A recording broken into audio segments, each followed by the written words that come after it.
Hey everyone, Jarek the Gaming Dragon here. If you're already subscribed and you haven't clicked that bell, be sure to do that, otherwise YouTube won't tell you that I posted anything. If you haven't subscribed, well, watch this video and maybe consider subscribing if you like it. Quake 4 is a first-person shooter developed by Raven Software in collaboration with id Software and published by Activision. This is the perfect storm to make a fantastic game, two legendary developers and a publisher with a lot of money. Unfortunately, after this, Raven Software would eventually be devolved into doing almost nothing but motion capture for Call of Duty. But at least we got some truly great shooters before that happened. Now I say great, but for some reason Quake 4 seems to have a loud, outspoken minority that really hate this game and find it to be disappointing compared to the previous Quake games, and that's something I will address after the initial analysis. Quake 4 released in October of 2005, 14 years ago, for Windows, OS X, Linux, and was actually a launch title for the Xbox 360. Getting it nowadays is incredibly easy. There's plenty of used copies for the 360, and you can simply buy it on Steam for PC. This is the version I would recommend. It's $15, which is a little bit too much for a game that's 14 years old, but it goes on sale all the time because of Steam anyway, so just wait for it to go on sale and then get it on PC. It runs perfectly fine on newer PCs without many problems. You might have to download a tweaker to change the resolution to something you want, but that's super easy. You just open the tweaker, you select something in a drop-down menu, click save, and never have to look at it again. It'll take you a few seconds. There's one other option here I would recommend you taking this tweaker, and that's something just to help the textures on modern PCs, but other than that, everything else is optional. Even the FOV option, optional. Default FOV in this game is actually great. None of this should be much of a surprise. This game runs on the Doom 3 engine, and id Tech 4 has always been forward-thinking. The Doom 3 engine holds up incredibly well over time. Even to this day, it still looks fantastic. Now, I would argue back in 2004 the Source engine looked better as it had more lifelike animations and facial expressions, but moving forward to today, id Tech 4 is so moddable that I think it aged better. Yeah, some of the characters may look a little bit blocky, but the textures are still great and the lighting is still phenomenal. Lighting has always been the Doom 3 engine's specialty, and Quake 4 shows off its full potential. Playing at a 1440 with the graphical options turned up all the way makes me forget I'm even playing a game that's this old. It can almost be passed off as a game that came out only a few years ago. This is one of the best looking games of its time, so if you struggle with playing old games because they don't look as good, you don't need to worry about that with Quake 4. As for the story, it's not fantastic, but its presentation is particularly good. This game is actually a sequel to Quake 2, where you have weakened the Strogg, and now you're trying to take over their home planet, Strogos. You never get the full picture of what's really happening in the war, so you don't really get a full sense of scale with the story, but generally they present the current issue with you well enough.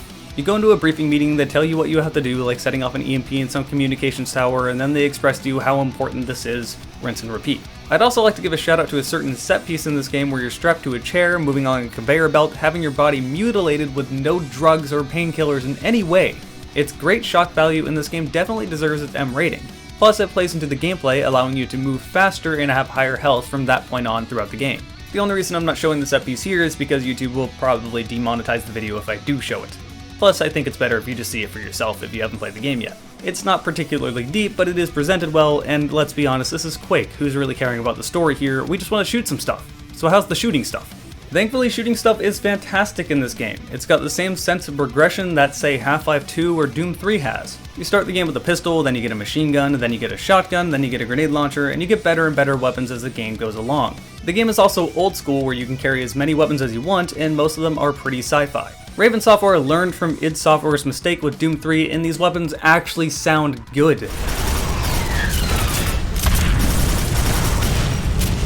That's one of the things I have to do in Doom 3 before I play it, is find sound mods to make the weapons not sound like pea shooters. In Quake 4, the weapons at least have some sort of metallic or bass to them, and they sound great.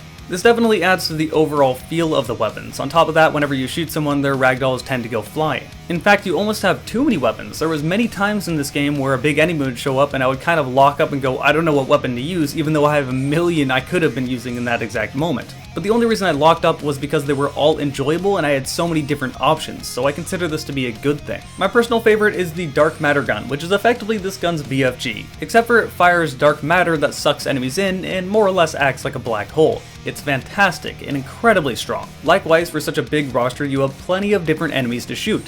Some walk on 2 legs, some walk on 4 legs, some float, some use a jetpack, there are mini bosses, there are actual bosses. There is a lot of content in this game, and in the end of the day, it will take you around 6 hours long. Maybe an hour give or take depending how good you are at the game. It feels like a longer experience than what it actually takes, and that's not a bad thing. There is so much to go through that it just feels very fulfilling by the time you beat the game. That said, there are a few moments in this game that aren't so fantastic.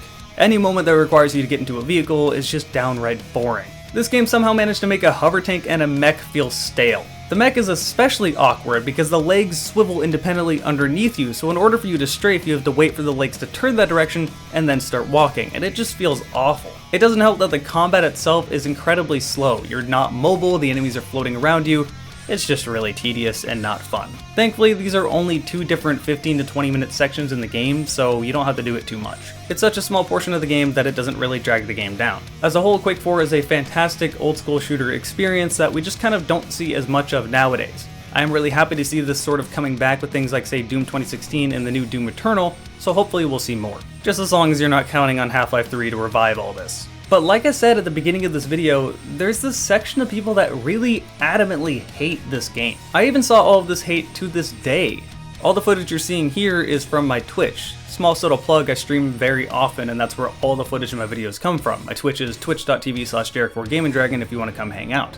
But before I go live on Twitch, I will post something over to the community tab on YouTube. You might have seen it. The community post is basically me saying, hey, I'm streaming right now, come hang out, and then I put a picture of the game.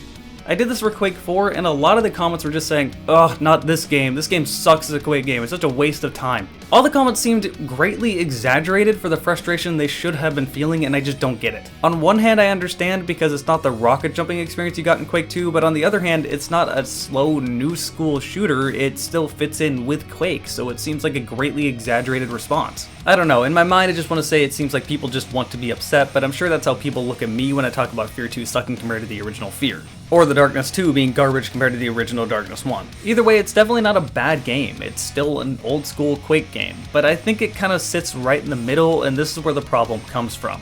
It's not so old school that it's like Quake 2, but it's not so new school like everything happening at the time leading up to, say, Call of Duty. So old school fans were kind of upset that Quake wasn't quote-unquote Quake anymore, and new school fans just didn't really have any interest in the game. It still sold well on brand name alone and being an Xbox 360 launch title, but I think it could have gotten a lot better recognition. As it stands right now, it's a fantastic game and I really would recommend you go back and try it. But that about sums up my analysis for Quake 4. I hope you enjoyed it, and thanks for all of you that came out and hung over on Twitch. If you want to check out my Twitch and give a follow, you can check out the link in the top left. It's twitch.tv/JerrickForGamingDragon. Right now it's September, so subs are 50% off, and if you sub on Twitch, you get to see my videos 1 day ahead of time. Same thing goes for my patrons over on Patreon, 1 day ahead of time. If you are a patron, you can click the link in the bottom right in this end tab. For all the rest of you, click on one of the videos around here. I hope you guys enjoyed this video, and I'll see you next time.